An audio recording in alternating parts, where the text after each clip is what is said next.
বাচ্চাদের সামনে কখনো এই কাজগুলো করবেন না, তাহলে বাচ্চার চরিত্র নষ্ট হয়ে যাবে। কিছু মায়েরা আছেন, তারা বাচ্চাদেরকে লালন পালন করেন, তাদের সামনে এমন কিছু কাজ করে ফেলেন যার কারণে বাচ্চার চরিত্র নষ্ট হয়ে যায়। খবরদার, এটা কখনো করা যাবে না। অনেক বাবারাও এটা করে থাকেন। 1 নম্বর হচ্ছে মোস্ট ইম্পর্টেন্ট, বাচ্চার সামনে কখনো কাপড় পরিবর্তন করবেন না। বিশেষ করে কিছু মায়ের এমন রয়েছে, মনে করে বাচ্চা তো ছোট, বাচ্চা কি বুঝবে। 2 বছরের পরে বাচ্চাদের সামনে কাপড় খোলামেলা করবেন না। কেননা 2 বছরের পরে ক্ষুদ্র ক্ষুদ্র ছোট বিষয়গুলো বাচ্চার মনে থাকে, বড় হওয়ার পরেও মনে থাকে। এজন্যই আমাদেরকে সবসময় সতর্ক থাকতে হবে যাতে করে বাচ্চার সামনে এই ধরনের কোনো কাজ আমরা না করি। বাচ্চার সামনে অনেক সময় ঝগড়া করে পিতামাতারা, এরকম মা বাবা আছে না নাই? খবরদার, এগুলোর মাধ্যমে বাচ্চারা শিখবে। খবরদার, বাচ্চার সামনে কখনো আপনার ওয়াইফকে শাসাবেন না। আপনি মনে করছেন এটা আপনার স্ত্রী, সে কিন্তু একজনের মা, আপনার সন্তানের মা। এজন্য অবশ্যই তাকে সম্মান করতে হবে, রেসপেক্ট করতে হবে। অনেক পুরুষ এটা বুঝেই না।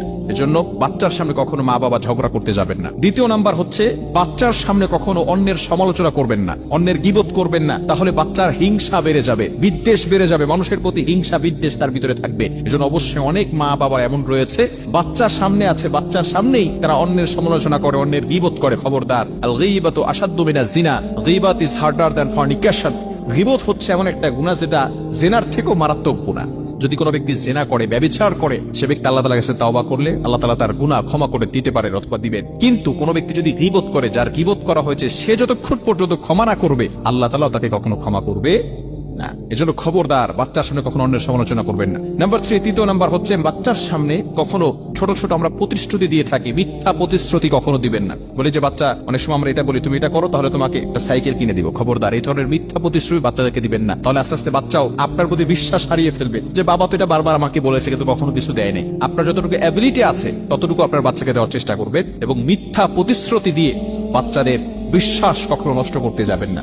বিষয়গুলো খুবই গুরুত্বপূর্ণ বিষয়। আমরা বাচ্চাদেরকে লালন পালন করি, কিছু বাচ্চাদের লালন পালন করার জন্য কিছু আদব রয়েছে। মনে রাখবেন, শুধু সন্তানের পিতামাতার প্রতি দায়িত্ব বিষয়টা এমন নয়, বাবা মারও কিছু দায়িত্ব রয়েছে সন্তানদের প্রতি, যাতে করে এই সন্তান আস্তে আস্তে বড় হওয়ার পরেই সে ইসলামের পথে চলে আসে, সঠিক পথ সে চলতে পারে এবং সে আদর্শ শিক্ষা পায়। এগুলো কিন্তু অবশ্যই বাবা মার দায়িত্ব রয়েছে। অনেক সন্তানকে বাবা মা ছোটবেলায় যেভাবে ইচ্ছে সেভাবে লালন পালন করেছে, বড় হওয়ার পর এখন ফোন দিয়ে বলে, হুজুর আমার মেয়ে আমার কথা শুনে না, আমার ছেলে আমার কথা শুনে না। সে বিভিন্ন ভাবে বখাটা ছেলেদের সাথে চলাফেরা করে, আমাদের কোনো কথাই সে শুনতে চায় না। মেয়েদের ব্যাপারে বলে যে সে পর্দা করতে চায় না, টি শার্ট পরে ঘর থেকে বের হতে চায়, পর্দা করতে চায় না। মনে রাখবেন, ছোট্টবেলা থেকেই কিন্তু আপনাকে আদর্শ শিক্ষা দিতে হবে। ছোটবেলা থেকে আপনি আদব শিক্ষা দিবেন না, বড় হয়ে যাওয়ার পরে এরপরে কিন্তু আপনি মারধর করেও কিন্তু তখন আর ঠিক করতে পারবেন না। এজন্য অবশ্যই ছোট্টবেলা থেকেই আল্লাহ তাআলার কাছে দোয়া করা, রব্বি হাবলি মিনাস সলিহিন। যখন বাচ্চা গর্ভে আসবে তখনই দোয়া করা। ইব্রাহিম আলাইহিস সালাতু ওয়াস সালামের যখন সন্তান হয় নাই, ইব্রাহিম আলাইহিস সালাম আল্লাহ তাআলার কাছে দোয়া করেছিলেন, রব্বি হাবলি মিনাস সলিহিন, ও আল্লাহ আমাকে একটা নেককার সন্তান দান করো।